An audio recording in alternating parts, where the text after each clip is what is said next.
Ya, ngobrol seru pengantar sosiologi jilid 1 dipersembahkan oleh mahasiswa sosiologi angkatan 2019.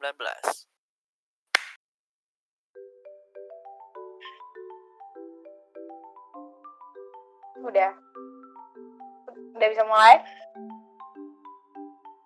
Oke. Hai guys, aku Manda dari Prodi Sosiologi.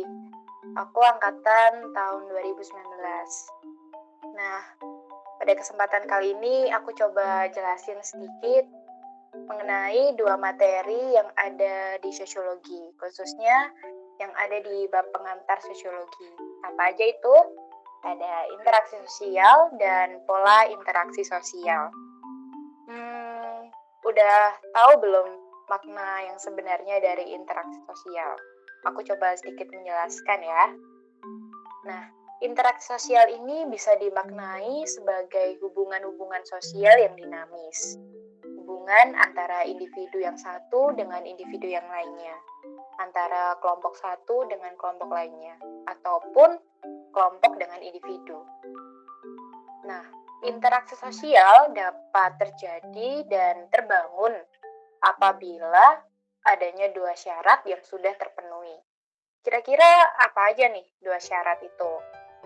Dua syarat itu adalah kontak sosial dan komunikasi. Sebuah dua unsur yang penting yang dimana kontak sosial ini diperlukan adanya tanggapan dari sebuah tindakan. Kontak sosial bisa berupa non-fisik, bisa juga berupa fisik. Begitu pula dilengkapi dengan adanya komunikasi. Diperlukan yang mana adanya sebuah tafsiran atau reaksi terhadap sesuatu atau tindakan yang disampaikan orang lain kepada kita. Begitupun sebaliknya.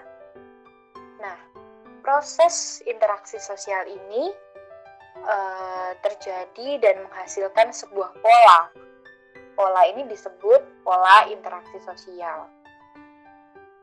Apa aja sih pola-polanya? Nah, diklasifikasikan dalam dua kategori. Kategori ini dinamakan asosiatif dan disosiatif. Asosiatif menjadi sebuah proses adanya pendekatan atau penyatuan dalam mencapai sebuah tujuan tertentu. Jadi perlu digarisbawahi kata pendekatan itu tadi ya, yang mana di dalamnya nanti dikemas lagi dalam 4 bentuk khusus. Apa aja itu? Di antaranya ada kerjasama atau cooperation, ada akomodasi, ada asimilasi, dan amalgamasi. Kalian nih bisa cari sendiri 4 pengertian dari 4 bentuk khusus tadi secara lengkap ya. Dan selain asosiatif, juga ada nih yang namanya disosiatif, pola interaksi yang kedua. Bisa juga disebut oppositional process. Di sini diartikan dan dimaknai sebagai sebuah proses sosial dengan cara berjuang melawan seseorang atau sekelompok orang dalam mencapai sebuah tujuan. Kalau tadi menggunakan pendekatan, kalau yang ini menggunakan kata melawan, di mana dikemas lagi dalam 3 bentuk khusus. Yang pertama, persaingan atau kompetisi. Atau juga ada kontravensi. Yang terakhir, ada yang namanya pertentangan atau konflik. Nah, itu tadi penjelasan mengenai interaksi dan pola interaksi, di mana interaksi itu bisa terjadi apabila adanya dua syarat dan kemudian menimbulkan pola yang terdiri dari dua kategori, asosiatif dan disosiatif.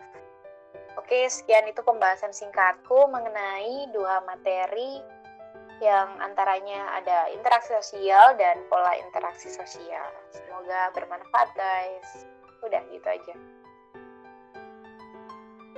Halo teman-teman, di sini kenalin aku namanya Adinda Mutiara Trisna dari Prodi Sosiologi angkatan 2019.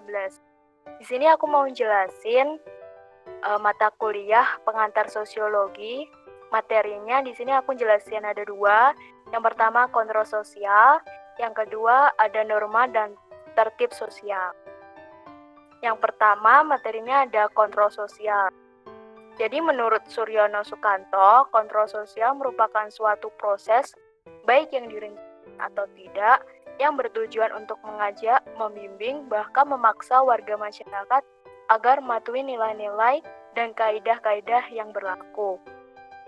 Biasanya nilai-nilai itu disebut dengan norma. Norma di sini harus dipatuhi oleh semua kalangan masyarakat, karena norma tersebut berpengaruh dalam bersikap dan berperilaku setiap individu. Nah, di dalam kontrol sosial ini terdapat sarananya. Sarana itu sebagai bentuk pemberian kepada seseorang yang telah menerapkan atau melanggar norma yang sudah ditetapkan. Jadi, jika terdapat seseorang yang menerapkan, itu bakal dikasih penghargaan atau reward, macam-macamnya di bidang ekonomi seperti pemberian uang atau pemberian barang, di fisik misalnya dibelai atau dicium, terus ada di psikologi seperti disanjung atau di. Begitu pula sebaliknya, jika terdapat seseorang yang melanggar norma, maka seseorang tersebut diberikan sanksi atau punishment-nya berfungsi sebagai seseorang yang melanggar dapat merasakan penderitaan. Jadi biar dia kapok dan tidak melakukan pelanggaran lain. Ada macam-macam sanksi seperti sanksi ekonomi, sanksi fisik, sama sanksi psikologis. Sanksi ekonomi misalnya seperti pemberian denda, ganti rugi, bahkan ada yang menyita barang. Terus yang sanksi kedua berupa fisik itu seperti dipukul, cubit, cambuk, cung, atau ditembak. Nah, yang ketiga ada sanksi psikologi berupa cemooh, diejek, atau dipermalukan di depan umum. Nah, adapun petugas atau aparat kontrol sosial melaksanakan norma di lingkungan sekitar seperti aparat kepolisian atau tokoh masyarakat dan sebagainya sesuai keadaan di lingkungan masyarakat tersebut. Nah, itu tadi penjelasan secara singkat tentang sosial. Selanjutnya ada materi kedua, yaitu tentang norma dan tertib sosial. Pengertian norma merupakan seperangkat aturan yang digunakan oleh masyarakat sebagai pedoman untuk bersikap, berperasaan, berpikir, maupun bertindak. Syarat norma sosial adalah dapat diketahui oleh masyarakat, dipahami dan dimengerti, serta ditaati dan dilaksanakan. Adapun jenis-jenis norma, yaitu yang pertama, cara atau usage, kedua kebiasaan atau folkways, ketiga tata kelakuan atau mores, dan yang keempat ada adat istiadat atau custom. Adapun jenis norma lain berdasarkan proses terbentuknya, yaitu ada norma hukum. Di sini aku mau jelasin dua aja, yang folkways sama mores, karena keduanya sering berkaitan di kehidupan sehari-hari. Jadi, kedua norma ini ada persamaan dan perbedaannya. Nah, yang persamaannya yaitu keduanya tidak jelas maksudnya. Terus kedua norma itu terjadi tidak terencana. Kedua norma tersebut didukung oleh masyarakat karena memberi dampak yang mempengaruhi kehidupan bermasyarakat. Sedangkan perbedaannya, folkways dipandang kurang penting karena memiliki ancaman-ancaman sanksi yang tidak seberapa. Sebaliknya, mores dipandang lebih terjamin bagi kesejahteraan masyarakat karena ancaman-ancaman yang jauh lebih keras dan tidak dapat diganggu-gugat, yang bikin pelanggar norma dapat menyesali perbuatan. Oke, itu tadi dari singkat tentang norma dan tertib sosial. Terima kasih. Udah.